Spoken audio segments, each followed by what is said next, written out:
Guten Tag und herzlich willkommen zu unserem heutigen Webinar E-Rechnung in Europa auf einen Blick.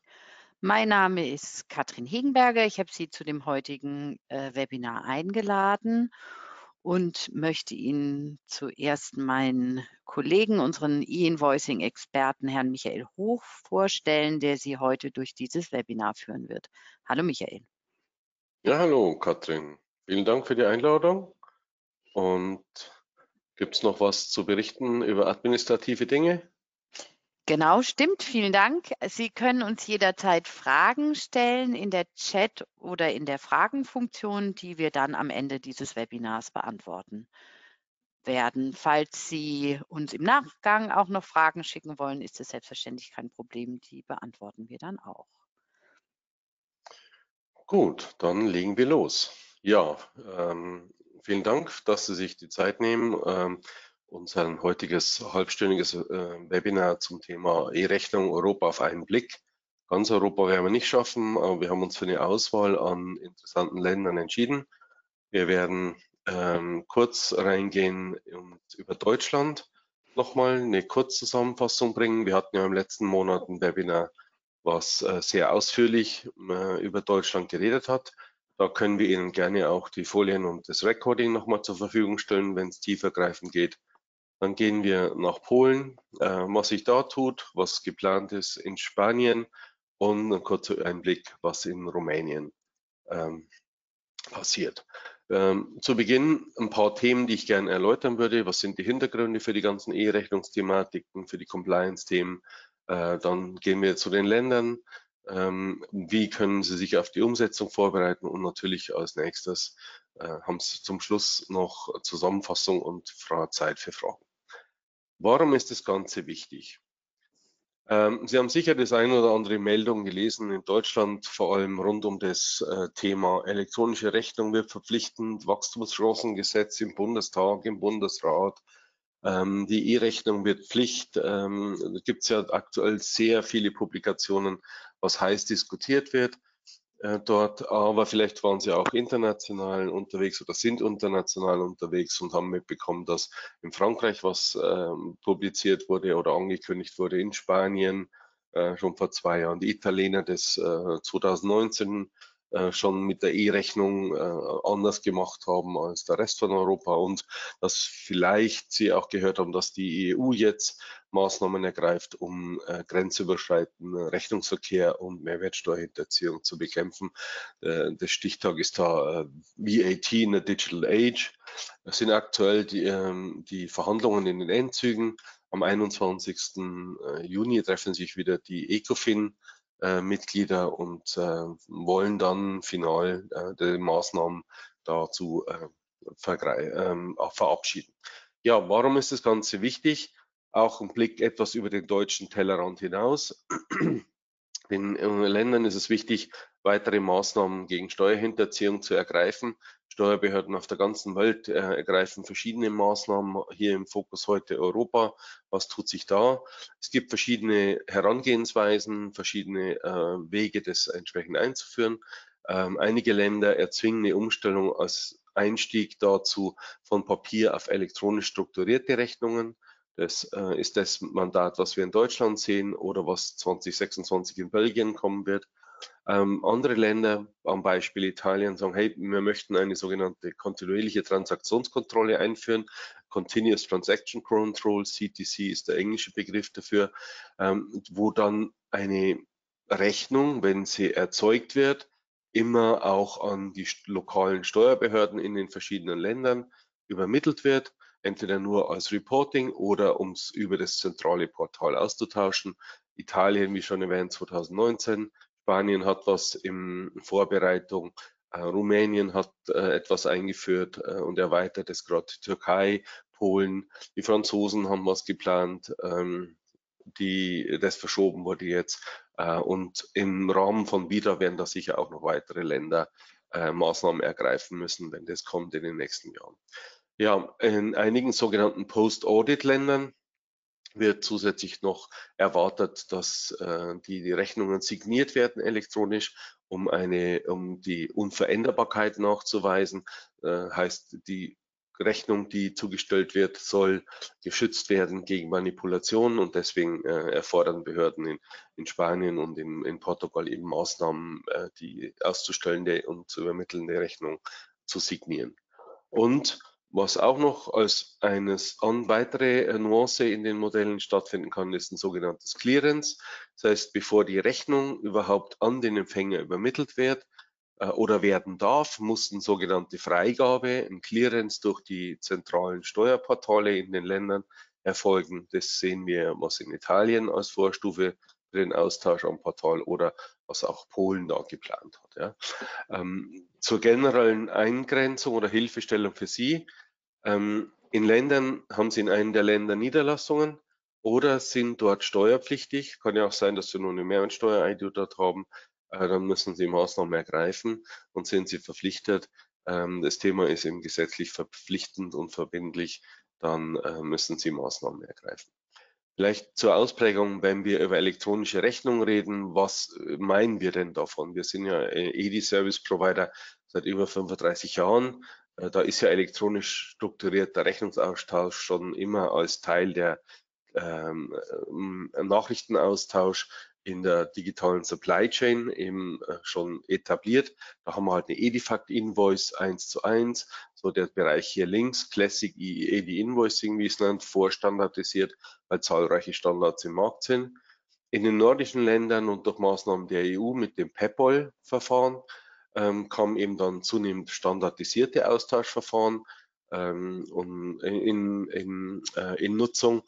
Seit 15 Jahren machen wir das in den nordischen Ländern, wo das sehr verbreitet ist, findet aber auch bei B2G-Anwendungen zahlreiche Länder auch global inzwischen gehen in dieses Thema rein und machen PEPPOL zu einem verpflichtenden Austausch E-Delivery-System.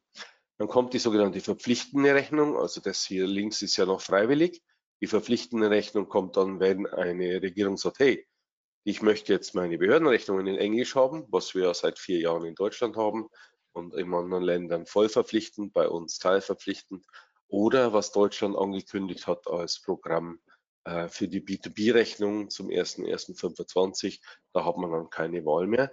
Da sprechen wir von diesen 3 Beispielen, aber immer noch über Länder, die wir als sogenanntes Post-Audit bezeichnen, wo die Erklärung der Mehrwertsteuer und die Übertragung der Daten an Steuerbehörden erst im Folgemonat passiert, wohingegen bei einer CTC oder kontinuierlichen Transaktionskontrolle die Steuerbehörden beim Generieren und Austauschen einer jeden Rechnung mit beteiligt sind, entweder durch ein Reporting oder durch eine Übertragung, die über ein zentrales Portal stattfinden soll.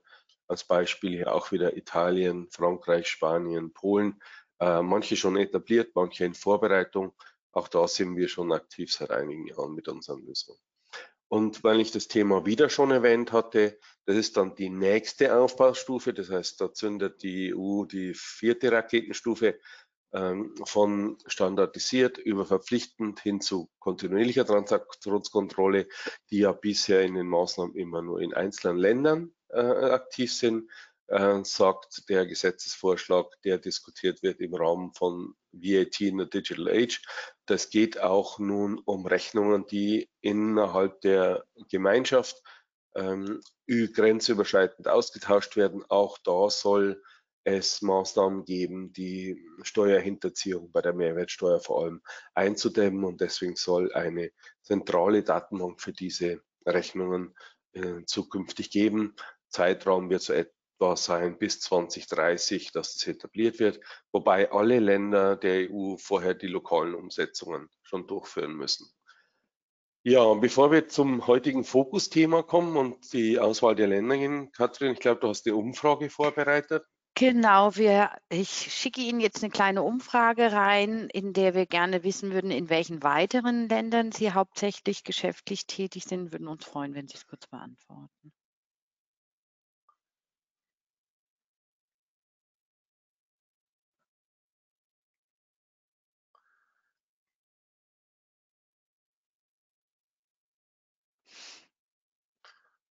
In der Zwischenzeit kann ich noch sagen, gab es eine Frage von jemandem, der gerne die Präsentation im Anschluss erhalten würde. Die schicken wir selbstverständlich rum. Wir haben auch, wie der Herr Hoch schon erwähnt hat, ein Webinar nur zum Thema Deutschland gemacht. Da schicken wir Ihnen das Recording auch mit. Wenn Sie Interesse haben, können Sie sich das dann nochmal anschauen. So, ich denke, dass jetzt alle genug Zeit hatten zu antworten. Ich kann Ihnen die Ergebnisse vielleicht mitteilen. 18% der Beteiligten sind in Polen noch tätig, 29 in Spanien, 18 in Rumänien, 57 in Frankreich und 82 in noch anderen Ländern. Vielen Dank dafür. Spannend, 82 in noch anderen. Interessant. Dann wäre ja spannend, welche Länder das sind, damit wir auch da mal ein Webinar drüber machen. Aber jetzt zurück zu unserem heutigen Thema. Beginnen wir mit Deutschland.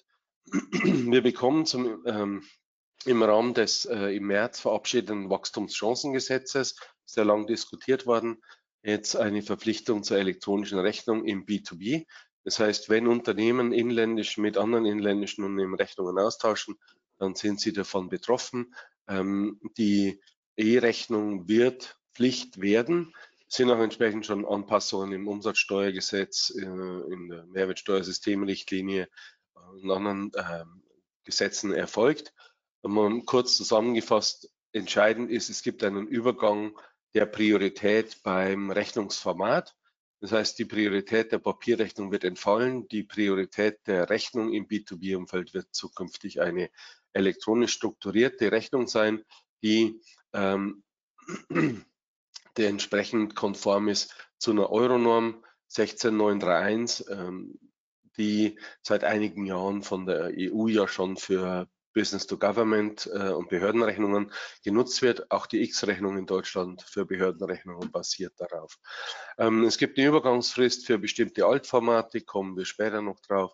Aber auch der bestehende EDI-Datenaustausch hat für 3 Jahre noch einen Bestandsschutz, also bis Ende 2027 können etablierte EDI-Verfahren, wie es im Amtsdeutsch heißt, weiter genutzt werden, unter Konditionen, wenn der Empfänger zustimmt, aber wird in der Regel dann schon der Fall sein. Betroffen, wie schon erwähnt, nur inländische B2B-Rechnungen, also beide Unternehmen müssen Sitz in Deutschland haben, verpflichtet sein, nicht grenzüberschreitende und EU-interne Rechnungen sind aktuell nicht betroffen. Die Übermittlung ist leider nicht festgesetzt durch den Gesetzgeber. Also es ist, heißt so schön, ja, die beiden Handelspartner sollen sich einig werden darüber, wie die Rechnungen übermittelt werden. Wahrscheinlich wird es am Ende leider dann zu E-Mail kommen, was die gängigste Verfahren ist. Aus unserer Sicht wäre wünschenswert gewesen, sowas wie zu sagen, hey, verpflichtende Übermittlung über PayPal, ein sicheres und etabliertes Netzwerk würde die Sache sicher vereinfachen. Aber so hat man eben einen gewissen Schutz auch für bestehende FTP AS2 EDI-Verfahren eben belassen und erlaubt es. Ein digitales Meldesystem ist aktuell noch nicht geplant, war aber jetzt letzte Woche erst, oh, da ruft jemand an, mal kurz ausmachen. Digitales Meldesystem ist aktuell nicht geplant. Letzte Woche war ich auf dem E-Rechnungsgipfel in Berlin. Da wurde aber angekündigt, dass, wenn das wieder jetzt kommt, auch entsprechend ein deutsches Meldesystem natürlich eingeführt wird und die Maßnahmen dann hier umgesetzt werden, die in Übereinstimmung mit dem VIDA-System dann kommen werden. Stichtag in Deutschland wird sein, geplant, wurde ja gesagt, wird wohl 2028 sein, auch wenn VIDA erst 2030 kommt. Also ist die Einführung der elektronisch strukturierten Rechnung in Deutschland erst die Vorstufe zur nächsten Stufe, wenn dann auch das digitale Reporting kommt. Jeder wird sich sicher jetzt fragen, hey, was ist denn die Euronorm 16931? Das ist eine von der CEN erstellte Norm, die elektronisch strukturierte Rechnungen, sogenannte Kernrechnungen der EU definiert hat. Vor einigen Jahren, der wurde gestartet 2014, nachdem die Direktive erlassen wurde, bis 2018, dann wurde die veröffentlicht. In Deutschland kann man die über die DIN beziehen.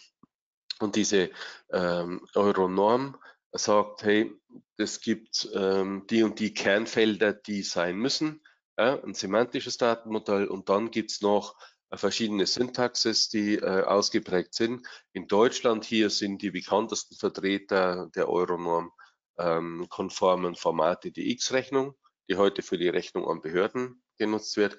Und das zweite ist Zugpferd, was die Pferd-Community ja vor über 10 Jahren etabliert hat in der Version neuer 2.1, jetzt aktuell sind wir bei 2.2, im Profil Komfort EN 1693. Sei auch erwähnt, dass PayPal Biz in der neuesten Version ab Version 3 auch compliant wäre oder konform wäre. Generell wären auch andere Formate denkbar, sowas wie Edifact zum Beispiel, weil die Euronorm auch das erlauben würde. Es gibt nur leider heute noch keine vollständige semantische Modell-Syntax-Vereinigung oder Beschreibung dafür. Aber die Arbeitsgruppe, die TC 434, tagt gerade und es kann durchaus sein, dass da auch eine Edifact-Ausprägung kommt. Wie gesagt, heute aktuell sind X-Rechnung und Zugpferd die beiden Formate, die etabliert sind in Deutschland, die das erfüllen. Ja, es gibt auch sicher noch weitere, aber das sind die populärsten, auf die Sie sich vorbereiten sollten. Wie wird die Umsetzung ablaufen? Zum 1. Januar 2025, wie gesagt, tritt das Wachstumschancengesetz mit der veränderten Priorität der Rechnungsformate in Norm.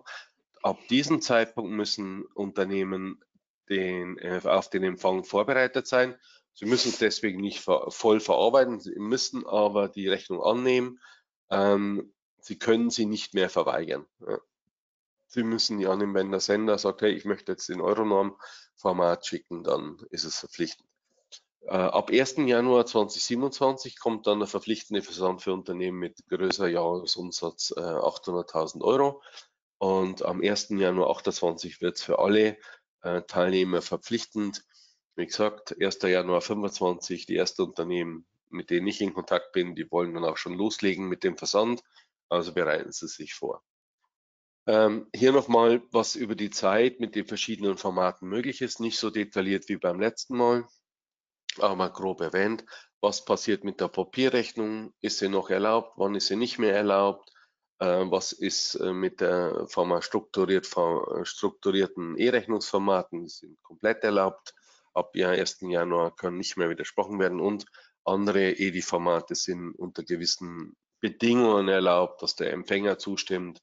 Solche Sachen über die Zeit hinweg. Ja, was sollten Sie wissen, um vorbereitet zu sein? Empfangsbereitschaft oder Sie müssen die Annahme der Rechnung auf jeden Fall machen. Empfangsbereit sein heißt dann, Sie müssen vielleicht auf Zugpferd und X-Rechnung im Eingang vorbereitet sein. Ab dem 1. Januar 25 sollten Sie sich überlegen, wie möchten Sie denn die Rechnungen erhalten? Nicht, dass die Rechnungen vielleicht an jeden Mitarbeiter bei Ihnen, der in Kontakt ist mit dem Lieferanten, die Rechnung geschickt wird per E-Mail. Etablieren Sie ein E-Mail-Postfach für Rechnungen oder sagen Sie, hey, wenn jemand mir die Rechnung schicken möchte, dann über diesen dedizierten Übertragungsweg, damit die Rechnungen nicht überall entsprechend landen.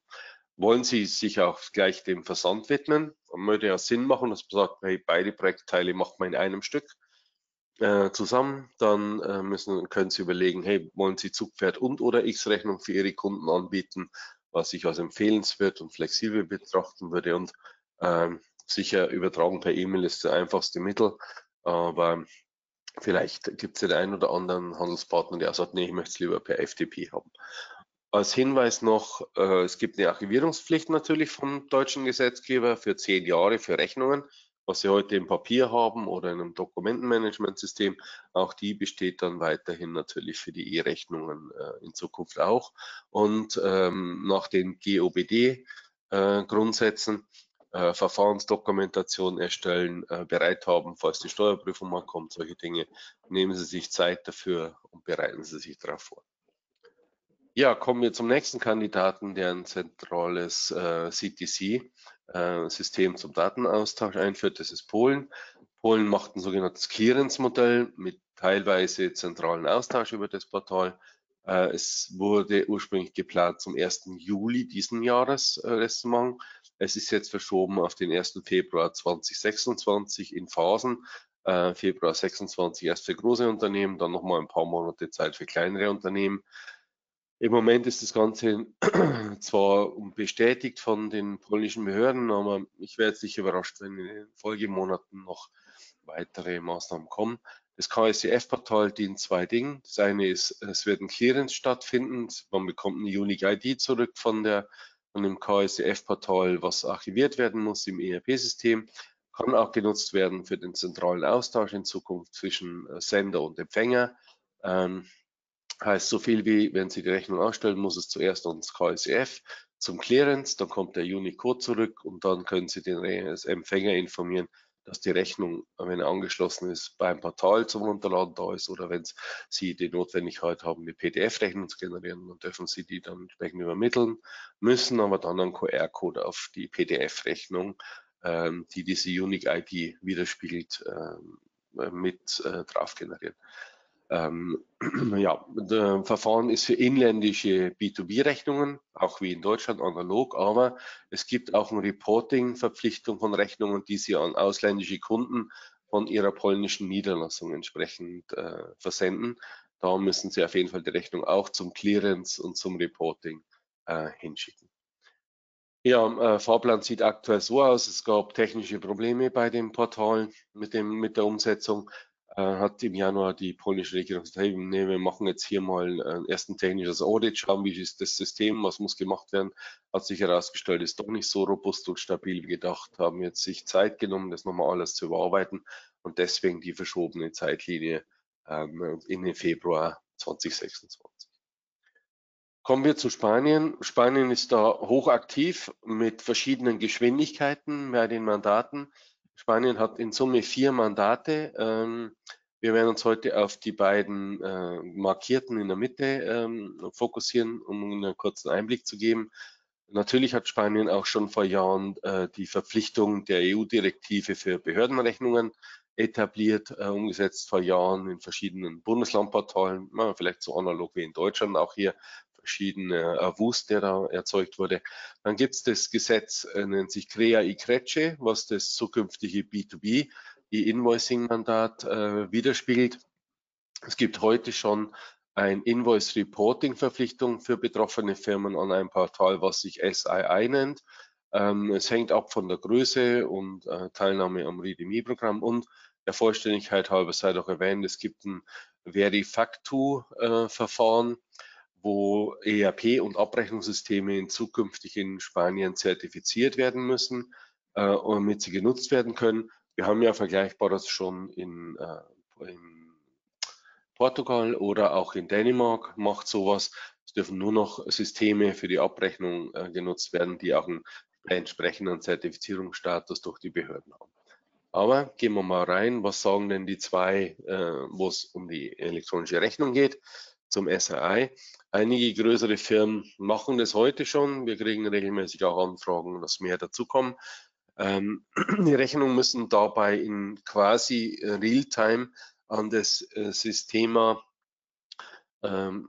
Immediate Supply of Information, das ist ja gar nicht Spanisch, das ist ja Englisch, übermittelt werden.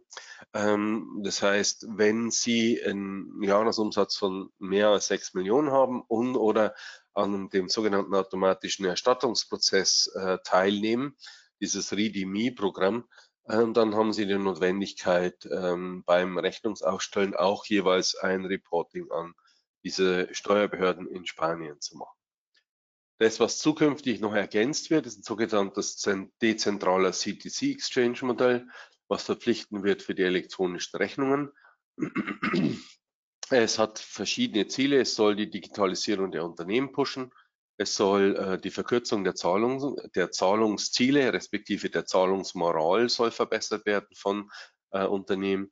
Und es soll ein Mindestmaß an Interoperabilität gewährleistet werden. Das heißt, schnelleres Onboarding, einfachere Austauschformate, standardisierte Verfahren, solche Dinge.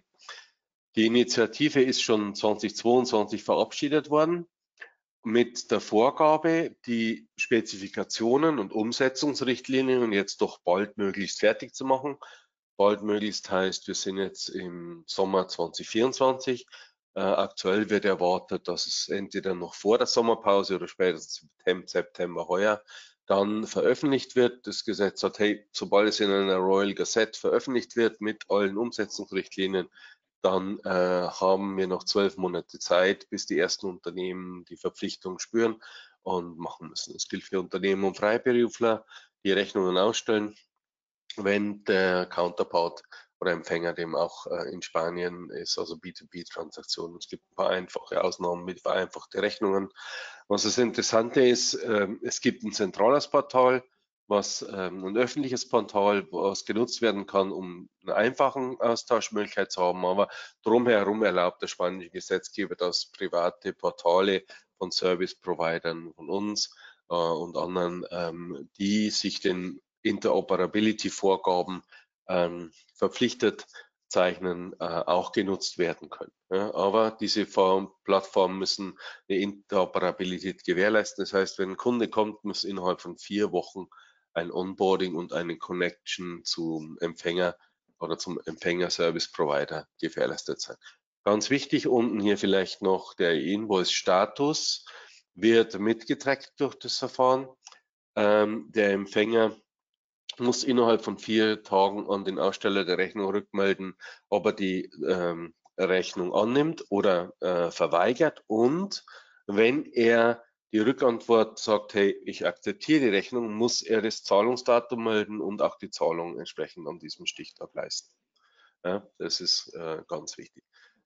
Umsetzungshorizont sieht so aus, sobald es jetzt veröffentlicht wird im Royal Decree in 2024, dann haben größere Unternehmen noch 1 Jahr Zeit, mittlere noch 2 und Freiberufler bis zu 4 Jahre entsprechend die Umsetzung zu machen, also noch etwas Zeit. Wie gesagt, es wird erwähnt, dass es jetzt im Juli noch, vielleicht vor der Sommerpause oder im September dann veröffentlicht wird. Und unser letzter Kandidat heute ist Rumänien. Es gab dort ein unterzeichnetes Mandat, Dekret vom Präsidenten für Electronic Invoicing, hat 2 Nuancen. Es gibt ein zentrales Portal, das nennt sich RoE-Faktura. Das eine wurde gestartet zu Jahresbeginn, dass dort bereits Rechnungen hinberichtet werden müssen, die ausgestellt werden für inländische Unternehmen. Es kommt jetzt dazu, dass die Verpflichtung zum E-Invoice-Austausch auch über das Portal zum 1. Juli in Kraft treten wird. Also nicht nur das Reporting, sondern auch der Austausch. Er muss dann zwingend über das Portal erfolgen. Die Reporting-Maßnahmen wurden erst straffrei gestellt bis Ende März, wurde jetzt bis Ende Mai verlängert, weil festgestellt wurde, dass eben nicht genug Unternehmen den Maßnahmen nachgekommen sind. Aber jetzt seit Juni sollen Strafzahlungen fällig werden, wenn die E-Reporting-Themen nicht erfüllt werden. Und wie gesagt, zum 1. Juli muss auch der elektronische Austausch dann über das Portal erfolgen. Ja, was sollten Sie für eine Einführung wissen? Wie können Sie sich vorbereiten? Wir empfehlen Unternehmen, einen Service Provider wie die TrueCommerce natürlich zu nutzen. Wir bieten eine Integrationsplattform, egal von welchem ERP-System Sie kommen und zu welchem wir verbinden, egal in welchen Ländern Sie vielleicht Niederlassungen haben oder verschiedene ERP-Systeme im Einsatz haben, SAP über Microsoft oder NetSuite. Wir sind ja klassisch die Anbieter, die schon EDI seit 35 Jahren machen und Sie mit Ihren Kunden mit EDI verbinden und mit Ihren Lieferanten mit EDI verbinden. Auch E-Rechnungen, die ja auch für uns vom Verständnis schon EDI seit Jahren sind. Aber auch mit den neuen Formaten können wir das auch weiterhin machen, den Formatgaben. Und wir würden auch Ihre Verpflichtungen für das Übermitteln der Rechnungen an die Steuerbehörden mit übernehmen in verschiedenen Ländern. Wir haben da schon Anbindungen und Projekte in einzelnen Ländern aktiv und für Polen hatten wir es vorbereitet, aber nachdem die Verschiebung war, haben am meisten Kunden gesagt, nee, jetzt warten wir mal noch ab, bevor eine böse Überraschung kommt, aber in anderen Ländern, Spanien, Italien und so weiter. Ja, ein Ausblick darauf. Zum Schluss noch eine kurze Checkliste dazu, wie weit sind Sie bereit für die konforme elektronische Rechnungsstellung? Wenn Sie die eine oder andere Frage, ich bin mir nicht sicher sind, dann kontaktieren Sie uns gerne, wir helfen weiter. Als Hinweis nehmen Sie sich Zeit, denken Sie mal nach, kennen Sie die neuesten Regeln für die elektronische Rechnungsstellung in den verschiedenen Ländern? Wissen Sie, was es sonst für Vorschriften gibt aus dem Bereich der Umsatzsteuerpflicht?